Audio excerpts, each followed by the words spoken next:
നമുക്കൊരു ഒരു പ്രായത്തിന് ശേഷം നമുക്ക് ആരെയും ആശ്രയിക്കാതെ നമുക്ക് നമ്മുടെ സ്വന്തം പലർക്കും പല പല പാഷൻസ് ഉണ്ടാവും. പ്രധാന ഘടകം എന്ന് പറയുന്നത് ഇൻഫ്ലേഷൻ ആണ്. നമ്മളിപ്പോ എങ്ങനെ പോയാലും ഒരു 6% ഏറ്റവും ചുരുങ്ങിയത് ഒരു വർഷം നമ്മളുടെ ഒരു പൈസയുടെ മൂല്യം കുറയുന്നുണ്ട് ആണത്. ഇപ്പൊ പറഞ്ഞ ഇപ്പോഴത്തെ കാലത്ത് ഒരു ലക്ഷപ്രഭു പോലും അല്ലാത്ത ആള് ഒരു 10-30 വർഷം കഴിഞ്ഞ കോടീശ്വരനായി കഴിഞ്ഞാലും ഒരു കാര്യമില്ല. അതായത് ഒരു സമയത്ത് മ്യൂച്വൽ ഫണ്ടിൽ നിന്ന് പെനാൽറ്റി വരില്ല. അതായത് ആ സിപ്പ് നടത്തുന്ന കമ്പനി ആ MC അവിടെ നിന്നൊരു പെനാൽറ്റി നമുക്ക് വരില്ല.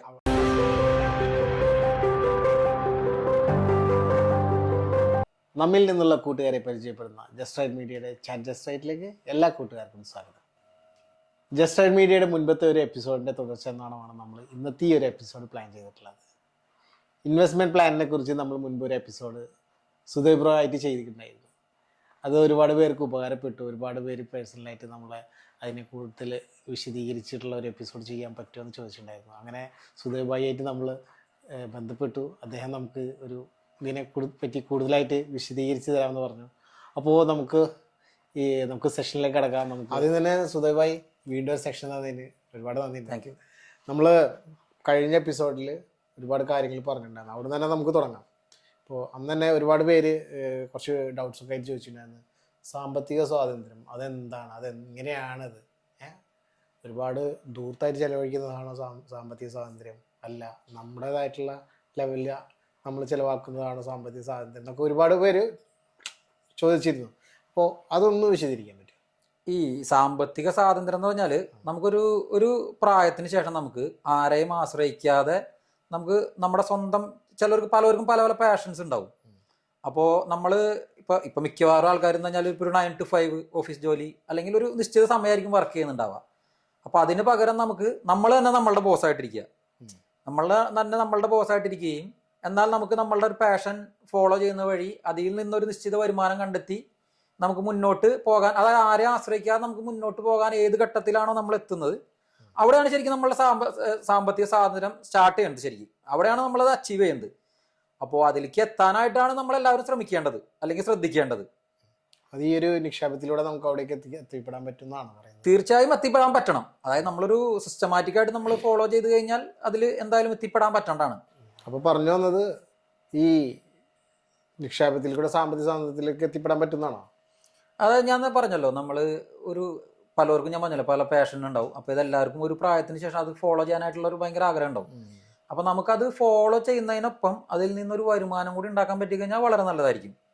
ഇനിയിപ്പോൾ നമുക്ക് അതിൽ നിന്ന് വരുമാനം ഒന്നും കിട്ടിയില്ല എന്നായിരിക്കും, അപ്പോഴും നമ്മളുടെ ദൈനംദിന ജീവിതത്തിനെയോ അല്ലെങ്കിൽ ബാക്കിയുള്ള കാര്യങ്ങളെയോ വരുമാനം ഇല്ല എന്നുള്ള രീതിയിൽ ബാധിക്കരുത്.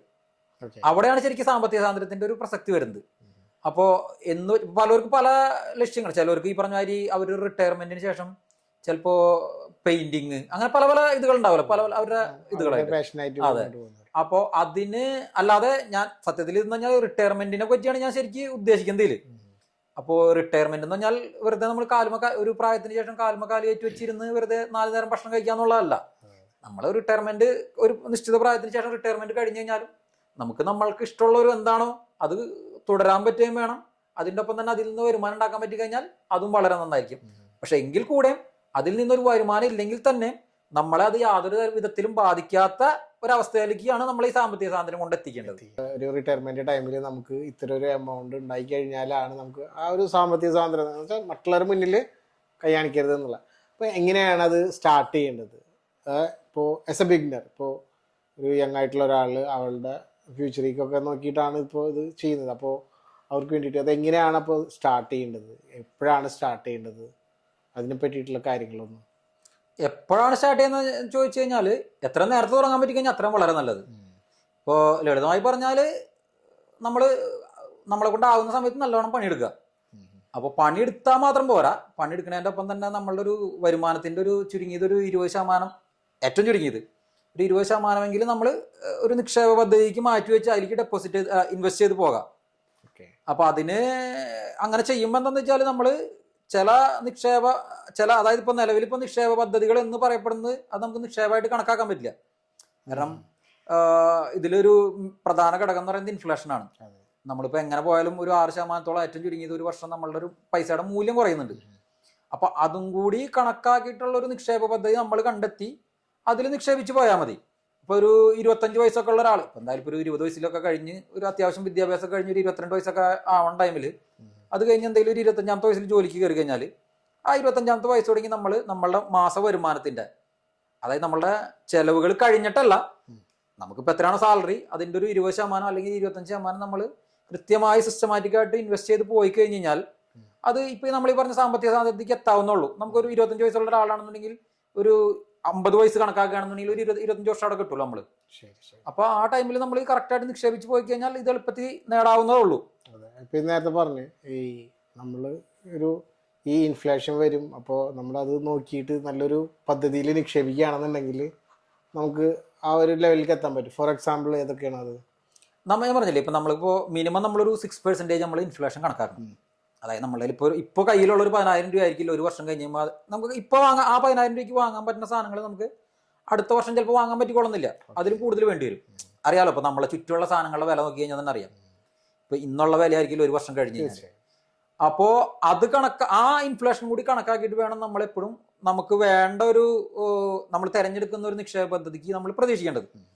ഇപ്പൊ ഇന്ത്യയിലാണെന്നുണ്ടെങ്കിൽ ഇപ്പോൾ നിലവിലിപ്പോ നമ്മൾ നോർമൽ ബാങ്ക് ഡെപ്പോസിറ്റ് മാറ്റ സംഗതികളിലൊക്കെ എന്ന് പറഞ്ഞാൽ നമുക്ക് കിട്ടാൻ പോണെന്ന് മാക്സിമം കിട്ടാൻ പോകുന്ന ഒരു 7% ഒക്കെയാണ് കിട്ടാൻ പോണത്.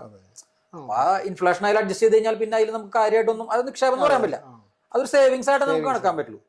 അപ്പോ നമ്മള് അതുകൂടി കണക്കാക്കിയിട്ടുള്ള ഒരു നിക്ഷേപ പദ്ധതി ആകുമ്പോൾ ഏറ്റവും ചുരുങ്ങിയത് ഒരു 12% ഇയർലി കിട്ടിക്കഴിഞ്ഞാൽ അതൊരു നമുക്കൊരു നിക്ഷേപ പദ്ധതിയായിട്ട് കണക്കാക്കാൻ പറ്റുള്ളൂ. അപ്പൊ നിലവിലിപ്പോ 12% നമുക്ക് ഇന്ത്യയിൽ കിട്ടണമെന്നുണ്ടെങ്കിൽ, അതായത് നിയമപരമായിട്ട് കിട്ടണമെന്നുണ്ടെങ്കിൽ നമുക്കത് പറ്റിയത് സ്റ്റോക്ക് മാർക്കറ്റുമായി ബന്ധപ്പെട്ട അനുബന്ധ നിക്ഷേപങ്ങളിൽ കൂടെ മാത്രമേ കിട്ടുന്നുള്ളൂ. അപ്പോൾ ആ വഴി അതിൽ കൂടെ കണ്ടിന്യൂ ചെയ്ത് പോയി കഴിഞ്ഞാൽ നമുക്കിത് എളുപ്പത്തിൽ ഉണ്ടാക്കാവുന്നേ ഉള്ളൂ. ഓക്കെ, ഇപ്പോഴത്തെ കാലം എന്ന് പറഞ്ഞാൽ എല്ലാം ഷോർട്ട് കട്ടിന്റെ കാലമാണ്. നമുക്ക് ഇതിപ്പോ ഇതിലേക്ക് എത്തിപ്പെടാന് നമുക്ക് ഏറ്റവും ഷോർട്ട് ആയിട്ടുള്ള ഒരു വഴി എന്താ? ഏറ്റവും ഷോർട്ട് ആയിട്ടുള്ള വഴി എന്ന് പറഞ്ഞാൽ ഞാൻ ഉദ്ദേശിച്ചത് ഒരു ഇതല്ല, മീൻസ് നമുക്ക് വളരെ എക്സസ് ആയിട്ടുള്ള ഒരു സംഭവം, അതാണ് ഞാൻ ഉദ്ദേശിച്ചത്. ഷോർട്ട് ആയിട്ട് പറഞ്ഞാൽ ഇപ്പൊ എന്താ പ്രശ്നം വെച്ചാൽ എല്ലാവർക്കും ഇപ്പൊ ഒറ്റ രാത്രി കൊണ്ടാണ് പൈസ ഉണ്ടാക്കേണ്ടത്. അവിടെയാണ് ഈ പ്രശ്നം വരുന്നത്. നമുക്ക് ഇപ്പൊ ഈ പറഞ്ഞ രീതിയിൽ നമുക്കിപ്പോ ലോങ് റണ്ണിലാണെന്നുണ്ടെങ്കിൽ ഇപ്പൊ നമ്മളിപ്പോ ഒരു ദിവസം കൊണ്ട് ഒരു 10,000 ഉണ്ടാക്കാൻ നോക്കണതും ഒരു മാസം കൊണ്ട് 10,000 ഉണ്ടാക്കാൻ നോക്കണതും വ്യത്യാസമുണ്ട്. കാരണം ഒരു മാസം എന്ന് പറയുമ്പോൾ നമുക്ക് ഇത്തിരി കൂടി ടൈം കിട്ടും. അപ്പൊ അതിന്റെ ഇടയിൽ നമുക്ക് കുറച്ചും കൂടി റിസ്ക് എടുക്കാനും പറ്റും, എല്ലാം പറ്റും. അപ്പൊ ആ വഴിക്ക് നമ്മൾ ചിന്തിക്കുകയാണെന്നുണ്ടെങ്കിൽ നമുക്ക് ഇപ്പോ ഞാൻ പറഞ്ഞല്ലോ 12% നമുക്ക് മിനിമം കിട്ടണം എന്ന് പറഞ്ഞല്ലോ. അപ്പോൾ ഇപ്പൊ ഒരു 25 വയസ്സുള്ള ആളെ സംബന്ധിച്ചാണെന്നുണ്ടെങ്കിൽ അവന്റെ സാലറിയുടെ ഒരു നിശ്ചിത തുക മാസം നിക്ഷേപിച്ച് പോയി കഴിഞ്ഞ് കഴിഞ്ഞാൽ ഇപ്പൊ ഒരു 25 വർഷമൊക്കെ ഉണ്ടെന്നുണ്ടെങ്കിൽ നല്ലൊരു എമൗണ്ട് അവന് ഉണ്ടാക്കാൻ പറ്റും. അതിന്റെ ഒപ്പം തന്നെ നമ്മള് ഇപ്പൊ നമുക്കിപ്പോ സ്റ്റാർട്ടിങ്ങിൽ ഇപ്പൊ 25-ാമത്തെ വയസ്സിൽ ഇപ്പൊ അയാൾക്ക് ഇപ്പൊ 1,000 രൂപയാണ് മാസം നിക്ഷേപിച്ച് പോകണമെന്നുണ്ടെങ്കിൽ അവന് 25-ാമത്തെ വയസ്സിൽ സാലറി അയക്കില്ല പിന്നീടുള്ള വർഷങ്ങളിൽ കിട്ടാൻ പോണത്. കാരണം എന്തായാലും ഒരു ഇൻക്രിമെന്റ് ഇതൊക്കെ പ്രതീക്ഷിക്കാല. അപ്പൊ അതിനനുസരിച്ച് അതിനാനുപാതികമായിട്ട് ആ നിക്ഷേപിക്കുന്ന തുകയിൽ ഒരു സ്റ്റെപ്പ് അപ്പ്, അതായത് ഇപ്പൊ ഒരു ഏറ്റവും മിനിമം ഒരു 5%, ഒരു 10% ഒക്കെ കഴിഞ്ഞാൽ വളരെ നന്നായിരിക്കും. എല്ലാ വർഷവും കൂട്ടി പോകുകയാണെന്നുണ്ടെങ്കിൽ നമുക്ക് ഈ ഇൻഫ്ലേഷനും കൂടി അതിൽ അഡ്ജസ്റ്റ് ചെയ്തു. ഞാൻ നേരത്തെ പറഞ്ഞല്ലോ ഒരു 6% നമ്മൾ എന്തായാലും പ്രതീക്ഷിക്കണം ഇൻഫ്ലേഷൻ. അപ്പൊ ആ 6% കൂടി ഇതിൽ അഡ്ജസ്റ്റ് ചെയ്ത് പോയി കഴിഞ്ഞാൽ നമുക്ക് അതിന് പോകാനായിട്ടുള്ള എളുപ്പവഴി എന്ന് പറഞ്ഞാൽ നമ്മൾ എല്ലാ വർഷവും സ്റ്റെപ്പ് അപ്പ് ചെയ്ത് പോകാന്നുള്ളതാണ്. അപ്പൊ അത് എത്ര ആൾക്കാർക്ക് പറ്റും എന്നുള്ളത് ഒരു വേറെ ചോദ്യമാണ്. പക്ഷെ അത് പറ്റിയില്ലെങ്കിലും ഇതെങ്കിലും ചെയ്തു പോകാം. കാരണം പലപ്പോഴും നമ്മൾ കണ്ടിട്ടുള്ളത് പറഞ്ഞാൽ നമ്മൾ നേരത്തെ കഴിഞ്ഞ എപ്പിസോഡിലും പറയണ്ടായിരുന്ന പോലെ നമ്മുടെ സാലറി സ്കെയിൽ ചിലപ്പോൾ അങ്ങനെ കോൺസ്റ്റന്റ് ആയിട്ട് നിൽക്കുക, അല്ലാന്നുണ്ടെങ്കിൽ വളരെ മന്ദീഭവിച്ച് മുന്നോട്ട് പോവുകയും മേലോട്ട് പോവുകയും നമ്മുടെ ഇൻഫ്ലേഷൻസ് അത് കുത്തനെ വരികയും ചെയ്യുന്ന ഒരു സംഭവം വരുന്നുണ്ട്. അപ്പോൾ ചിലപ്പോൾ നമുക്ക് ഈ സ്റ്റെപ്പ് അപ്പ് ചിലപ്പോൾ നടന്നോളണമെന്നില്ലല്ലോ. അപ്പൊ അതാണ് ഞാൻ പറഞ്ഞത്. അപ്പൊ അത് ചെയ്യാൻ പറ്റിയില്ലെങ്കിലും ഇതെങ്കിലും ചെയ്യാം. ഇപ്പൊ നമുക്ക് കൊണ്ടുപോകാം. അതെ മിനിമം ഇതെങ്കിലും ചെയ്യാം. മറ്റേത് ചെയ്ത് കഴിഞ്ഞാൽ ഇത്തിരി കൂടി നന്നാവും. കാരണം നമുക്ക് ആ ഇൻഫ്ലേഷൻ കൂടി അഡ്ജസ്റ്റ് ചെയ്ത് പോകാൻ പറ്റും. അത് ബാധിക്കില്ല. ഈ 12% എന്ന് പറയുന്നത് നമ്മള് ഫിക്സഡ് ആയിട്ടല്ല കേട്ടോ, അത് ഇതൊരു ബാങ്ക് ഇൻട്രസ്റ്റ് മാതിരിയല്ല. നമ്മളിപ്പോ നിഫ്റ്റിയുടെ ഒരു ചരിത്രം എടുത്ത് നോക്കി കഴിഞ്ഞാൽ ഇതുവരെ നോക്കി കഴിഞ്ഞാൽ ലോങ് റണ്ണിൽ നമുക്കൊരു ഇയർലി ഒരു 12% CAGR കിട്ടുന്നുണ്ട് ഇതേവരെ ഉള്ളത്. അപ്പൊ അത് ഇനിയും ഇന്ത്യൻ ഗ്രോത്ത് സ്റ്റോറി അല്ലെങ്കിൽ ഇന്ത്യൻ സ്റ്റോക്ക് മാർക്കറ്റിന്റെ ചരിത്രം വെച്ച് നോക്കി കഴിഞ്ഞാൽ കമ്പനികൾ ഓരോന്ന് വളർന്നു പോകാണല്ലോ. അപ്പോ വരും വർഷങ്ങളിൽ അത് ഉണ്ടാവുന്നതാണ് എല്ലാവരും പ്രതീക്ഷിക്കുന്നത്. കേട്ടില്ലേ? ചുരുക്കത്തില് നമ്മളിപ്പോ ഈ ഇങ്ങനെ സ്റ്റെപ്പ് അപ്പ് ചെയ്ത് പോവുക, അല്ലാന്നുണ്ടെങ്കിൽ ആ ഒരു ഡിസിപ്ലിൻ ചെയ്ത് പോവാണെന്നുണ്ടെങ്കിൽ നമ്മുടെ റിട്ടയർമെന്റ് ലൈഫിൽ നമുക്കൊരു വലിയൊരു തുക ഉണ്ടാവും എന്നുള്ളതാണ് ഇപ്പോൾ പറഞ്ഞു വന്നത്. അതെ, ഈ വലിയ തുക എന്ന് പറയുമ്പോൾ ഞാൻ പറഞ്ഞില്ല, നമുക്കിപ്പോ നമ്മുടെ റിട്ടയർമെന്റിന് ശേഷം നമുക്ക് മുന്നോട്ടുള്ള ജീവിതം മുന്നിലേക്ക് അങ്ങോട്ട് കൊണ്ടുപോകാനായിട്ട് ഒരു വലിയൊരു എമൗണ്ടിന്റെ ആവശ്യം വരും. വലിയ എമൗണ്ട് എന്ന് പറഞ്ഞാൽ നമ്മൾ ഒരു മാസത്തിനുള്ള 2 മാസത്തിനുള്ള ആ പൈസ ഉപയോഗിച്ച് തീർക്കുന്നല്ല പറയുന്നത്. പക്ഷെ അത് നമുക്ക് പിന്നീടുള്ള ലൈഫ് മെയിൻറ്റെയിൻ ചെയ്ത് പോകാനായിട്ടൊരു വലിയ തുക കയ്യിൽ ആവശ്യം വരും. അപ്പൊ അതിനായിട്ട് നമ്മളൊരു വലിയൊരു എമൗണ്ട് കോർപ്പസ് റിട്ടയർമെന്റിന്റെ ടൈമിൽ, അതായത് കോർപ്പസ് എന്ന് പറഞ്ഞാൽ അതായത് നമുക്ക് ആ സമയത്ത് വേണ്ട ഒരു വലിയ എമൗണ്ട്. അപ്പൊ ആ വലിയ എമൗണ്ട് നമ്മൾ ഉണ്ടാക്കുക എന്നുള്ളതാണ് പിന്നെ ഇനിയുള്ള നമ്മൾ വർക്ക് ചെയ്യുന്ന കാലത്ത് നമ്മൾ ചെയ്യേണ്ടത്. അപ്പൊ അത് പലർക്ക് പല തരത്തിലായിരിക്കും. ഉദാഹരണത്തിന് എന്റെ ലൈഫ് സ്റ്റൈൽ ആയിരിക്കില്ല നിങ്ങളുടെ ലൈഫ് സ്റ്റൈൽ, പലരും പല തരത്തിലായിരിക്കില്ല. ചിലപ്പോൾ 10,000 കൊണ്ട് ഇപ്പൊ ജീവിക്കുന്ന ഒരാളുണ്ടാവാം, അതേസമയം അതേ വേറൊരാള് 1,00,000 രൂപ കൊണ്ടായിരിക്കും ജീവിക്കുന്നുണ്ടാവും. അപ്പൊ പലവരുടെ ജീവിത രീതിക്ക് അനുസരിച്ച് വ്യത്യാസപ്പെട്ടിരിക്കും. അപ്പൊ അതുകൊണ്ട് തന്നെ ഒരാൾക്ക് വേണ്ട കോർപ്പസ് ആയിരിക്കില്ല വേറൊരാൾക്ക് വേണ്ടി വരാം. അപ്പൊ അത് വ്യത്യാസപ്പെട്ടിരിക്കും. അത് കണ്ടെത്തുക എന്നുള്ളതാണ് പ്രധാനം. നേരത്തെ പറയണ്ടേ നമ്മുടെ ഗോള്, റിട്ടയർമെന്റ് ആണ് നമ്മുടെ ഗോള്. അപ്പൊ അതിലേക്ക് നമ്മളൊരു കോർപ്പസ് നമ്മൾ ഉണ്ടാക്കിയെടുക്കുന്നത്. ഈ ഒരു ഗോളും ഈ ഒരു കോർപ്പസും നമുക്ക് എങ്ങനെയാണ് മീറ്റ് ചെയ്യാൻ പറ്റാന്നുള്ളത്? അതിപ്പോ നമ്മൾ ഗോൾ എന്ന് പറയുമ്പോൾ ഞാൻ പറഞ്ഞില്ലേ, ഇപ്പൊ നമ്മളിപ്പോ ഒരു ഉദാഹരണത്തിന് വേണ്ടിയാണ് റിട്ടയർമെന്റ് പറഞ്ഞത്. പലർക്ക് പല ഗോളുകളാവാം. ഇപ്പൊ കുട്ടികളുടെ വിദ്യാഭ്യാസം, അവരുടെ കല്യാണം, പിന്നെ നമ്മളുടെ റിട്ടയർമെന്റ്, അല്ലെങ്കിൽ നമുക്ക് ഈവൻ ഒരു വണ്ടി വാങ്ങുന്നവരെ. അപ്പൊ ഈ ഗോളുകളെ തന്നെ നമുക്ക് രണ്ടായിട്ട് തരംതിരിക്കാം, ഷോർട്ട് ടൈം ഗോളുകളും ലോങ് ടൈം. ഇപ്പോൾ കുട്ടികളുടെ വിദ്യാഭ്യാസം എന്ന് പറഞ്ഞാൽ ഇപ്പോൾ കല്യാണം കഴിഞ്ഞ ഒരാളെ സംബന്ധിച്ച് അത് ഷോർട്ട് ടൈമിൽ വരണതാണ്. അതുപോലെ ഇപ്പോൾ പെട്ടെന്ന് നമുക്ക് അടുത്തൊരു 2 വർഷത്തിനുള്ളിൽ ഒരു കാർ വാങ്ങണം. അപ്പൊ അതൊക്കെ ഷോർട്ട് ടൈം ആണ്. അപ്പൊ നമ്മൾ ഇതിന്റെ രണ്ടിനും രണ്ടായിട്ട് തന്നെ തരംതിരിക്കണം. ഇപ്പൊ ഷോർട്ട് ടൈം ഗോളുകളൊക്കെ കാണുന്നുണ്ടെങ്കിൽ നമുക്ക് കൂടുതലും ഡെപ്റ്റ് ഇൻസ്ട്രുമെന്റ്സ് ഉണ്ട്, നമ്മളുടെ ഡെപ്റ്റ് ഫണ്ടുകൾ ഒക്കെ ഉണ്ട്. അപ്പൊ അതിൽ നമ്മളുടെ ഒരു പ്രൊപ്പോർഷൻ കൂട്ടിയിട്ട് നമ്മൾ സ്റ്റോക്കുകളിൽ അല്ലെങ്കിൽ സ്റ്റോക്കുമായി ബന്ധപ്പെട്ട ഇക്വിറ്റി മ്യൂച്വൽ ഫണ്ടുകൾ നമുക്ക് കുറയ്ക്കണം. നമ്മളുടെ ഇപ്പോൾ ഒരു ശതമാനം കുറച്ചിട്ട് വേണം അതിൽ ചെയ്യാനായിട്ട്. എന്നാൽ അതേസമയം നമുക്ക് റിട്ടയർമെന്റുമായിട്ടൊക്കെ ഒരു 20 വർഷം അല്ലെങ്കിൽ 25 വർഷത്തിന് ശേഷമൊക്കെ വേണ്ട ആവശ്യമുള്ള ഗോളുകളാണെന്നുണ്ടെങ്കിൽ, അല്ലെങ്കിൽ വന്നേക്കാവുന്ന ഗോളുകളാണെന്നുണ്ടെങ്കിൽ നമുക്ക് അതിൽ നമുക്ക് ഡെപ്റ്റിലേക്കുള്ളത് കുറച്ചിട്ട് നമുക്ക് ഈക്വിറ്റിയിലേക്കുള്ളത് കൂട്ടിപ്പോകാം. അതായത് മ്യൂച്വൽ ഫണ്ടിൽ തന്നെ നമുക്ക് കൂടുതൽ ഇട്ട് പോകാം. അപ്പൊ ആ രീതിയിൽ ചെയ്യാം. ഇപ്പൊ ഉദാഹരണത്തിന് നമ്മളിപ്പോൾ റിട്ടയർമെന്റ് ആണ് വേണ്ടതെന്നുണ്ടെങ്കിൽ ഇതിൽ പിന്നെ പ്രധാനപ്പെട്ട ഒരു കാര്യം എന്ന് വെച്ചാൽ നമ്മൾ ഇതിലിപ്പോൾ ഏത് ഗോളായാലും നമ്മൾ എത്രയും വേഗം സ്റ്റാർട്ട് ചെയ്യാന്നുള്ളതാണ് ഇതിൽ പ്രധാനം. ഉദാഹരണത്തിന് ഇപ്പോൾ റിട്ടയർമെന്റ് ആണ് നമ്മളുടെ ഒരു ഗോൾ എന്നുണ്ടെങ്കിൽ നമ്മൾ ആദ്യം എന്താ കണക്കാക്കേണ്ടതെന്ന് വെച്ചാൽ ഇപ്പോൾ നമ്മളുടെ ഒരു മാസത്തെ ചെലവ് എത്ര വരും നമ്മൾ കണക്കാക്കാം. അപ്പൊ എന്നിട്ട് അത് വെച്ചിട്ട് വേണം നമ്മൾ കാൽക്കുലേറ്റ് ചെയ്യാനായിട്ട്. അപ്പൊ അതിൽ ഈ ഇൻഫ്ലേഷന് കൂടി നമ്മൾ അഡ്ജസ്റ്റ് ചെയ്തിട്ട് വേണം കാൽക്കുലേറ്റ് ചെയ്യാൻ. ഇപ്പോൾ ഒരു 30,000 രൂപ ചെലവ് വേണ്ട ഒരാളാണെന്നുണ്ടെങ്കിൽ അയാൾക്ക് ഇപ്പോൾ ഒരു 25 വർഷത്തിന് ശേഷം നമ്മൾ ഇൻഫ്ലേഷനൊക്കെ അഡ്ജസ്റ്റ് ചെയ്ത് കഴിഞ്ഞ് കഴിഞ്ഞാൽ ഇപ്പോൾ 30,000 വേണ്ട ആൾക്ക് ഒരു 25 വർഷത്തിന് ശേഷം അയാൾക്ക് ഒരു മാസം ചെലവിന് വേണ്ടി വരും ഏകദേശം 1,30,000 രൂപയോളം വേണ്ടി വരും. തീർച്ചയായും. അതെ. അപ്പൊ അത് ഒരു 25 വർഷത്തിന് ശേഷമാണെന്നുണ്ടെങ്കിൽ നമുക്ക് ഏകദേശം ഒരു ചെറിയ രീതിയിലൊക്കെ ഒരു കാൽക്കുലേഷൻ നടത്തി കഴിഞ്ഞാൽ ഏകദേശം ആ സമയത്ത് ഇയാൾക്ക് ഒരു 3 കോടിയോളം കോർപ്പസ് തന്നെ വേണ്ടി വരും.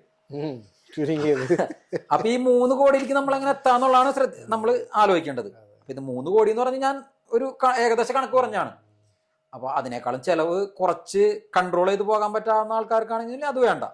പക്ഷെ ഇതിൽ നമ്മൾ എന്തൊക്കെ ചെയ്ത് കഴിഞ്ഞാലും ഇൻഫ്ലേഷൻ ഇതിലൊരു വലിയൊരു ഘടകമാണത്. കാരണം അത് നമ്മളുടെ കയ്യിലുള്ളതല്ല. അതെന്തായാലും ഇപ്പൊ അറിയാലോ, ഇപ്പൊ 10,000 രൂപയ്ക്ക് വാങ്ങാൻ പറ്റാവുന്ന സാധനം ഒരു 20 വർഷം അല്ലെങ്കിൽ 25 വർഷം കഴിഞ്ഞ് കഴിഞ്ഞാൽ അത് വാങ്ങാനായിട്ട് നമ്മൾ അതിന്റെ ഇരട്ടി അല്ലെങ്കിൽ അതിന് മുകളിൽ വേണ്ടി വരും.